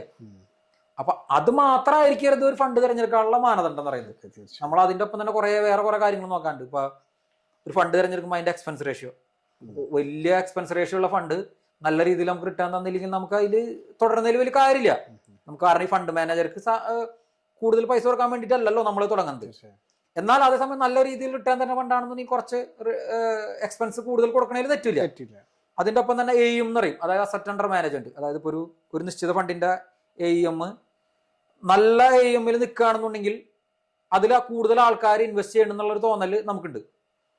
അപ്പൊ അതൊരു ഘടകം തന്നെയാണ്. പക്ഷെ അതും നേരത്തെ പറഞ്ഞ മാതിരി തന്നെ അത് മാത്രമായിരിക്കരുത് ഒരു മാനദണ്ഡം ഒരു ഫണ്ട് സെലക്ട് ചെയ്യാനായിട്ട്. എന്നാൽ ഏറ്റവും കുറവുള്ള AUM ഉള്ള ഫണ്ടുകൾ നമ്മൾ ചേരാനും പാടില്ല. അതിലെന്താ സംബന്ധിച്ചാൽ കുറച്ച് ആൾക്കാരുള്ളൂ. അതായത് ആ ഫണ്ടിൽ അത്രയ്ക്ക് ആൾക്കാർ, ഒന്നുകിൽ ആ ഫണ്ട് പുതിയതായിരിക്കും, അല്ലെങ്കിൽ അത്ര വരുത്ത ആൾക്കാർ അതിൽ കോൺഫിഡന്റ് അല്ല. അപ്പൊ അതും നോക്കേണ്ട ഒരു ഘടകം തന്നെയാണ്. പിന്നെ നമ്മളിപ്പോ ഒരു AMC നേരത്തെ പറഞ്ഞല്ലോ, അസറ്റ് മാനേജ്മെന്റ് കമ്പനി, അതായത് ഈ മ്യൂച്വൽ ഫണ്ട് നടത്തുന്ന കമ്പനി, ആ കമ്പനിയുടെ ഒരു ട്രാക്ക് റെക്കോർഡ് നമ്മൾ ചെക്ക് ചെയ്യണം. അതായത് ഇപ്പോൾ ഇന്നോ ഇന്നലെയൊക്കെ വന്നിക്കണ കമ്പനികളെക്കാളും നമുക്ക് വിശ്വസിക്കാൻ പറ്റുകയെന്ന് പറഞ്ഞാൽ മാർക്കറ്റിൽ കുറച്ച് നാളായിട്ട് നിലനിൽക്കുന്ന കമ്പനികളായിരിക്കും നമുക്ക് വിശ്വസിക്കാൻ പറ്റുക. അപ്പൊ അതൊരു മിസ്റ്റേക്ക് അല്ല, അതൊരു ഇതിൽ പരിശോധിക്കേണ്ട ഒരു സാധനമാണ്. അതും കൂടി നോക്കിയിട്ട് വേണം നമ്മൾ ചെയ്യാനായിട്ട്.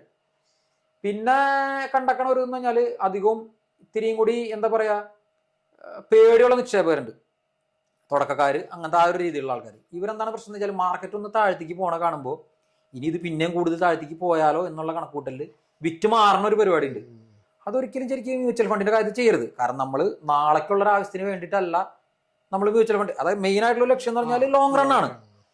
അപ്പൊ എൻ്റെ ഒരു അഭിപ്രായത്തിൽ പറഞ്ഞാൽ മാർക്കറ്റിന്റെ മൊത്തമുള്ള ഒരു സെന്റിമെന്റ്സിന്റെ പുറത്താണ് ഈ ഫണ്ട് താഴ്ത്തേക്ക് പോകുന്നത്. അല്ലെങ്കിൽ ഈ ഫണ്ടിനെ കാര്യമായി ബാധിക്കുന്ന ഫണ്ടമെന്റലുള്ള ഇഷ്യൂസ് ഒന്നും ഇല്ലാന്നുണ്ടെങ്കിൽ ആ അവസരം നമ്മളൊരു കൂടുതൽ തുക നിക്ഷേപിക്കാനുള്ള ഒരു അവസരമായിട്ടാണ് നമ്മൾ കാണേണ്ടത്. നമ്മളുടെ സമയത്ത് ആ സമയത്ത് നമ്മളുടെ കയ്യിൽ കുറച്ച് ഫണ്ട് വരികയാണ്, കടം വാങ്ങിയിട്ടുള്ള അല്ല പറയുന്നത്, ലോൺ എടുത്തിട്ടുള്ള കാര്യമല്ല പറയുന്നത്, നമുക്ക് വേറെ രീതിയിൽ കുറച്ച് ഫണ്ട് വന്നു. അപ്പൊ ആ ഒരു വരുന്ന ഡിപ്പ് നമ്മളത് യൂസ് ചെയ്യാണ് വേണ്ടത്. അത് യൂട്ടിലൈസ് ചെയ്ത് ആ സമയത്ത് കുറച്ചും കൂടി നമ്മുടെ നോർമൽ സിപ്പ് ചെയ്യുന്നതിന്റെ ഒപ്പം തന്നെ ആ സമയത്ത് കുറച്ച് എമൗണ്ട് ലംസം ചെയ്യാം. കാരണം അധികവും നമ്മൾ പഴയ ട്രാക്ക് റെക്കോർഡൊക്കെ എടുത്ത് നോക്കുമ്പോൾ ഇതേപോലത്തെ സാഹചര്യങ്ങളിൽ നമ്മൾ ഇടുന്ന പൈസയാണ് പിന്നീട് കൂടുതൽ വളർന്നക്കന്തായിട്ട് കണ്ടെക്കുന്നത്. അപ്പൊ അതുകൊണ്ട് മ്യൂച്വൽ ഫണ്ടിന്റെ കാര്യത്തിൽ ഞാൻ പറയുന്നതാണ്, ഇപ്പോൾ ചെറുതായിട്ടും താഴ്ത്തിക്കൊന്നും പേടിക്കേണ്ട ആവശ്യമില്ല. നമ്മൾ ആ സമയം ടോപ്പ് ചെയ്ത് പോകാം. അപ്പൊ അത് ഭാവിയിൽ ഗുണം ചെയ്യും. ഇതൊക്കെയാണ് പ്രധാനമായിട്ട് കണ്ടെക്കുന്നത്.